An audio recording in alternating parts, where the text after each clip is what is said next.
साच्ची भन्नुपर्दा आजको भिडियो हेरेपछि तपाईँ आफ्नो वरिपरि भएका मानिसहरूलाई फरक नजरले हेर्न थालेछ। किनकि कहिलेकाहीँ हामीलाई म्यानिपुलेट गर्ने मानिस सबैभन्दा नजिकको व्यक्ति पनि हुनसक्छ। उनीहरूले कुनै जादु प्रयोग गर्दैनन्, उनीहरूले प्रयोग गर्छन् डार्क साइकोलोजी। आज म तपाईँलाई देखाउनेछु 3वटा टेक्निक जसले मानिसको दिमागलाई सिक्रेटली कन्ट्रोल गर्न सक्छ। नमस्ते सबैले, म राजन र आज हामी बुझ्नेछौँ मानिसको माइन्ड कसरी सिक्रेटली म्यानिपुलेट गरिन्छ। सबैभन्दा पहिलो टेक्निक हो म्यानिपुलेसन। म्यानिपुलेसन भनेको अरूलाई आफ्नो फाइदाको लागि कन्ट्रोल गर्नु हो। उदाहरणको लागि कसैले तपाईँलाई बारम्बार भन्न सक्छ, यदि तिमीले मेरो कुरा मानेनौ भने म दुखी हुनेछु। यसरी उसले तपाईँलाई गिल्ट फिल गराएर आफ्नो कुरा मान्न बाध्य बनाउँछ।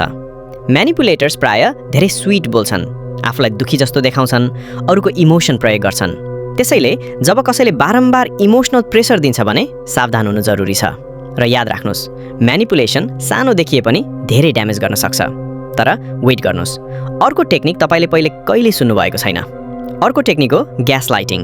ग्यास लाइटिङ भनेको कसैलाई आफ्नो सोच गलत जस्तो फिल गराउने तरिका हो। उदाहरण, यदि कसैले तपाईँलाई केही गलत गर्यो र तपाईँले सोध्नुभयो भने ऊ भन्छ, तिमीले गलत सम्झ्यौ, मैले केही गरेकै छैन। बारम्बार यस्तो हुँदा मानिसले आफ्नो सोचमा डाउट गर्न थाल्छ। ग्यास लाइटिङ रिलेसनसिप, फ्रेन्डसिप वा वर्क प्लेसमा पनि धेरै हुन्छ। त्यसैले यदि कसैले तपाईँलाई बारम्बार कन्फ्युज गरिरहेको छ भने सायद तपाईँ ग्यास लाइटिङको शिकार हुनुभएको छ। तेस्रो टेक्निक हो साइलेन्ट ट्रिटमेन्ट। यो टेक्निकमा मानिस जानी बोल्न छोड्छ, अरूलाई पनिस गर्न वा कन्ट्रोल गर्न। मानौ तपाईँले साथीलाई केही गल्तीको बारेमा सोध्नुभयो, तर उसले अचानक तपाईँलाई इग्नोर गर्न थाल्छ। फोन रिप्लाई गर्दैन, मेसेज देख्दैन र सिधै नजर पनि गर्दैन। यसले तपाईँलाई स्ट्रेस, एङ्जाइटी र गिल्ट फिल गराउँछ।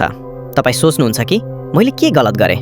यस्तो बिहेभियर गर्दा साइलेन्ट ट्रिटमेन्ट दिने व्यक्ति आफ्नो फाइदा अनुसार तपाईँलाई कन्ट्रोल गर्छ। साइलेन्ट ट्रिटमेन्ट प्रायः रिलेसनसिप र वर्क प्लेसमा पनि हुन्छ, तर हेल्दी रिलेसनसिपमा यस्तो व्यवहार स्वीकार्य छैन। यसलाई बुझ्नाले हामी आफैलाई सुरक्षित राख्न सक्छौँ।